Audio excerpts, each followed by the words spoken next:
Praise the Lord. ஆண்டவராகிய இயேசு கிறிஸ்துவின் நாமத்தினாலே இந்த 10வது நாள் ஜெபத்திலே உங்கள் எல்லாரையும் சந்திப்பதிலே மிகவும் மகிழ்ச்சி அடைகிறேன்.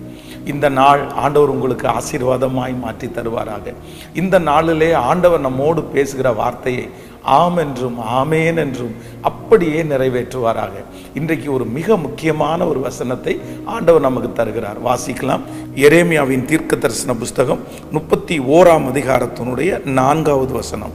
இஸ்ரவேல் என்னும் கன்னிகையே, மறுபடியும் உன்னை கட்டுவிப்பேன், நீ கட்டப்படுவாய்.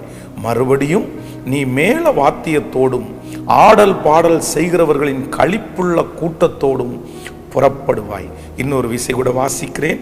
இஸ்ரவேல் என்னும் கன்னிகையே, மறுபடியும் உன்னை கட்டுவிப்பேன், நீ கட்டப்படுவாய். மறுபடியும் நீ மேள வாத்தியத்தோடும் ஆடல் பாடல் செய்கிறவர்களின் களிப்புள்ள கூட்டத்தோடும் புறப்படுவாய். கர்த்தருடைய பிள்ளைகளே, ஆண்டவர் இன்றைக்கு நமக்கு கொடுக்கிற ஒரு நல்ல வாக்குத்தத்தம், மறுபடியும் உன்னை நான் கட்டுவிப்பேன், நீ கட்டப்படுவாய். மறுபடியும் நான் உன்னை கட்டுவிப்பேன், நீ கட்டப்படுவாய். ஒருவேளை இந்த சத்தத்தை கேட்கிற யாரோ ஒருத்தருடைய வாழ்க்கை ஒருவேளை இடிந்து போய் கிடக்கலாம்.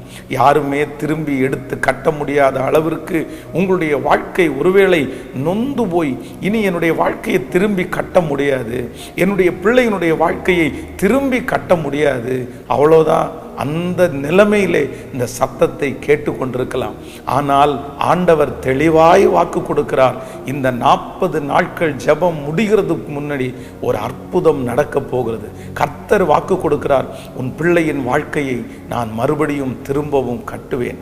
உன்னுடைய தொழில் காரியத்தை நான் திரும்பவும் கட்டுவேன். உடைந்து போன உங்களுடைய சரீரத்தை திரும்பவும் கட்டுவேன். எதெல்லாம் கட்டப்படாமல் இடிந்து போய் கிடக்கிறதோ கட்டுவேன் என்று கர்த்தர் வாக்கு கொடுக்கிறார். ஒரு சம்பவத்தை உங்களுக்கு ஞாபகப்படுத்துகிறேன். நானும் என்னுடைய நண்பரும் ஒரு விசை வழியிலே போகும்போது ஒரு சின்ன அலுமினிய பாத்திரம், இந்த குழந்தைகள் விளையாடுகிற சின்ன ஒரு அலுமினிய ஒரு பாத்திரம் கீழே கிடந்தது. தெரியாமல் அவர் அந்த பாத்திரத்தை மிதிச்சிட்டார். மிதித்த உடனே அங்கேருந்து ஒரு சின்ன பாப்பா ஓடி வந்து அந்த பிள்ளை ரொம்ப அழ ஆரம்பித்தா. ஐயோ, என்னுடைய பாத்திரத்தை இந்த அங்கிள் மிதிச்சிட்டாங்க.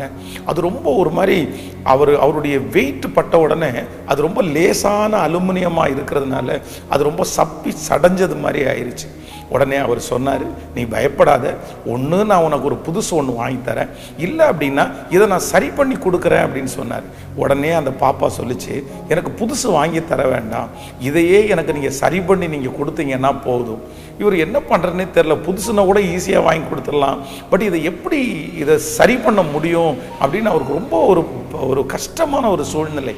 அப்போ ஒரு சின்ன அதை செய்கிற ஒரு சின்ன ஆசாரியர் இருந்தார். அவரிடத்துல கொண்டு போய் இந்த பாத்திரத்தை கொடுத்து இதை கொஞ்சம் நிமித்து கொடுக்க முடியுமான்னு கேட்டார். அவர் சிரிச்சுட்டே, இதெல்லாம் நிமித்து தர கேட்பீங்களா?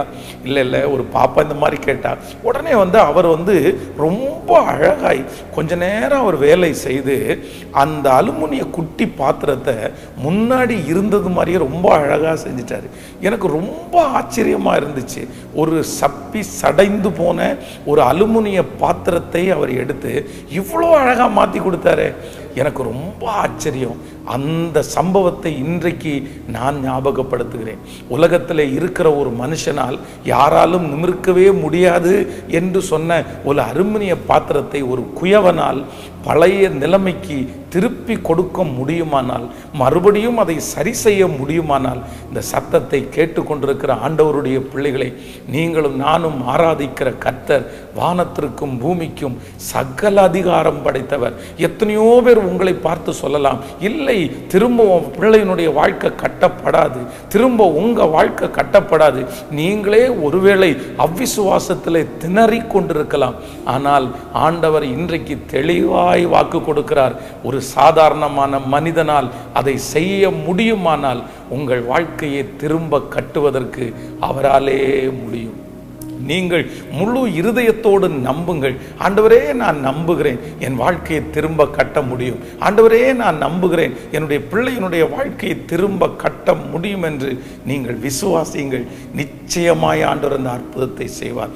இந்த வசனத்தை நான் தியானிக்கும் போது ஒரு 3 காரியத்தை நான் தியானித்தேன். நம்பர் 1, முதலாவதாக மறுபடியும் நான் கட்டுவேன் அப்படின்னு சொல்கிற ஆண்டவர் நம்மிடத்தில் என்ன எதிர்பார்க்கிறார் என்றால், முதலாவதாக நம்ம செய்ய வேண்டியது, ஆண்டவரே என்னை கட்டுவதற்கு உம்மால் முடியும் என்று நம்புவோம். உம்மால் முடியும், என்னால் முடியாது, என்னை சுற்றி இருக்கிற சூழ்நிலையால் முடியாது, ஆனால் உங்களால் முடியும். நம்பர் 2, இரண்டாவதாக நான் இந்த வசனத்தை தியானிக்கும் போது அந்த குயவனுடைய கையிலே அந்த அலுமினிய பாத்திரத்தை அவர் செய்தார் அல்லவா, ஆனால் அந்த அலுமினிய பாத்திரத்தை அவர் நிறைய தட்டினார்.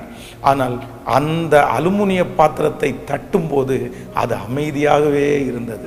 கர்த்தருடைய பிள்ளைகளை, சில நேரத்திலே ஆண்டவர் மீண்டும் உங்களை கட்டும்போது சில நேரங்களிலே சில சோதனைகள் வரும், சில அவமானங்கள் வரும், சில தட்டுமுட்டல்கள் வரும். ஆனால் ஆண்டவர் உங்களுக்கு வாக்கு கொடுக்கிறார், நீங்கள் அதை சகித்து கொள்ளுங்கள். யாருடைய வாழ்க்கையெல்லாம் ஆண்டவர் கட்ட வேண்டும் என்று நினைக்கிறாரோ, நீங்கள் செய்ய வேண்டியது முதலாவது, உம்மை நான் நம்புகிறேன் ஆண்டவரே. இரண்டாவது, நீங்கள் செய்ய வேண்டியது, ஆண்டவரே நீர் என்னை சரி செய்வதற்கு எவ்வளவு சூழ்நிலையை நீ அனுமதித்தாலும் நான் ஆயத்தமாக இருக்கிறேன் என்று நீங்கள் ஒப்பு கொடுங்கள். மூன்றாவது நான் தியானித்தேன், நான் என்ன நம்புகிறேன் என்றால், அந்த குயவனுடைய கையிலே கொடுக்கப்பட்டிருக்கிற அந்த அலுமினிய பாத்திரம் அப்படியே அவருக்கு வளைந்து கொடுத்தது. அவர் தட்டும்போது இந்த பக்கம், அவர் தட்டும்போது இந்த பக்கம். அது ரொம்ப ஸ்டஃபானா, ரொம்ப ஸ்டிஃபா இல்லை. இன்னைக்கு நம்ம நிறைய பேர் அப்படியே பிடிச்சிட்டே நிற்கிறோம். ஆனால் ஆண்டவர் மறுபடியும் உங்களை கட்ட வேண்டும் என்றால் சில நேரத்தில் நீங்கள் விட்டு கொடுக்க வேண்டும், நீங்கள் அப்படியே தாழ்த்த வேண்டும். அப்படி நீங்கள் விட்டு கொடுப்பீர்களானால் கர்த்தர் வாக்கு கொடுக்கிறார், உங்களை நான் மறுபடியும் கட்டுவேன். இந்த 3 காரியத்தை நீங்கள் மறக்காதிருங்கள். நம்பர் 1, முதலாவதாக என்னை மறுபடியும் கட்டுவதற்கு ஆண்டவராலே முடியும். நம்பர் 2, இரண்டாவதாக நான் கர்த்தருடைய கையிலே எந்த சோதனைகள் வந்தாலும் நான் அதை தாங்குவேன். மூன்றாவது, நான் வனைந்து கொடுப்பேன். இந்த 3 தீர்மானத்தையும் நீங்கள் எடுங்கள். கர்த்தர் வாக்கு கொடுக்கிறார், நான் உன்னை மறுபடியும் கட்டுவேன், நீ கட்டப்படுவாய். நான் உங்களுக்காக ஜெபிக்கிறேன். ஆண்டவரே, என்னுடைய அன்பு பிள்ளைகளுக்காக ஜெபிக்கிறேன். இன்றைக்கு இந்த சத்தத்தை கேட்டுக்கொண்டிருக்கிற எந்த பிள்ளைகளுடைய வாழ்க்கை உடைந்து போய் கிடக்கிறதோ அந்த பிள்ளைகளுடைய வாழ்க்கையை மறுபடியும் நீர் கட்டுவீராக. எத்தனையோ பிள்ளைகள் ஜெப குறிப்பை அனுப்பி கொண்டே இருக்கிறார்கள், கமெண்ட் செக்ஷன்ல அனுப்புகிறார்கள், ஆண்டவரே வாட்ஸ்அப் மூலமாய் அனுப்புகிறார்கள். அவர்கள் ஜெபிக்கிறதற்காக கேட்டுக்கொண்ட ஒவ்வொரு ஜெப குறிப்பும் பரலோகத்தின் தேவன் அங்கீகரிப்பீராக. அதற்கு ஒரு பதிலை கர்த்தர் தருவீராக ராஜா. அத்தனை பேருடைய ஜெப குறிப்பும் இந்த 40 நாட்கள் ஜெபம் முடியும் போது சாட்சியின் குறிப்புகளாய் மாறுவதாகப்பா மனதார ஆசீர்வதிக்கிறேன். இன்றைக்கு பிறந்த நாளை காண்கிற, திருமண நாளை காண்கிற உம்முடைய பிள்ளைகளை மனதார ஆசீர்வதிக்கிறேன். எங்களுடைய இந்த ஊழியத்தை தாங்குகிற பிள்ளைகளை ஆசீர்வதியும். இதற்காக ஜெபிக்கிற பிள்ளைகளை ஆசீர்வதிப்பீராக. உங்க கிருபை தாங்கட்டும். இயேசுவின் மூலம் ஜெபம் ஏறெடுக்கிறோம் நல்ல பிதாவே. ஆமேன், ஆமேன். God bless you. ஆண்டவர் உங்களை ஆசீர்வதிப்பார். மீண்டும் நாளை காலை உங்களை சந்திக்கிறேன். Praise the Lord.